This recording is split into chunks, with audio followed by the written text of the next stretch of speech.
Hello friends, welcome to my channel.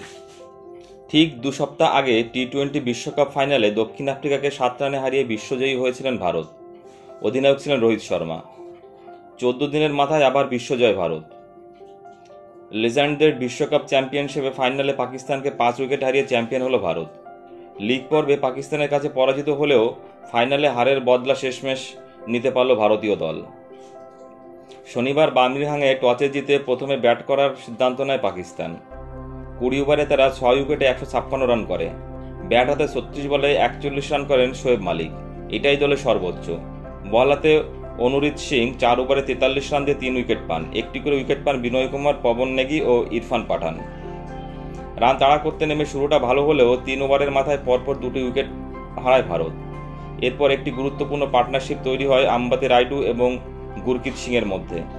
12 ওভারের 3য় wicket হারায় ভারত। অর্ধশত রান করে ডগ আউটে ফিরে যান রাইডু। পরের ওভারে গুরকিত আউট হয়ে যায়। আবারও টলমল অবস্থা হয় ভারতের। এরপর জুটি বেঁধে খেলেন ইউসুফ পাঠান ও যুবরাজ সিং।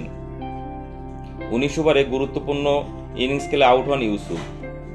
তার ব্যাট থেকে আসে 16 বলে 30 রান। এরপর মাঠে নামেন ইরফান পাঠান। শেষ ওভারে ভারতের দরকার ছিল 1 রান। প্রথম বলে 4 মেরেই ফাইনালে সহজভাবে নিজেদের দলকে জেতান ইরফান। আবারও ট্রফির স্বাদ পেল ভারতীয় দল। 30 বলে 50 রান করে ম্যাচের সেরা হয় আম্বাতি রাইডু, সিরিজের সেরা ইউসুফ পাঠান।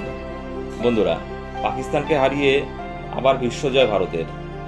অনুভূতিটা তোমাদের কেমন লাগলো প্লিজ কমেন্টস করে জানাবে। আর আমার চ্যানেলটা ভালো লাগলে অবশ্যই লাইক, কমেন্টস এবং শেয়ার করে দিও বন্ধুরা, এবং চ্যানেলটি সাবস্ক্রাইব করে দিও। সকলে ভালো থেকো, ধন্যবাদ।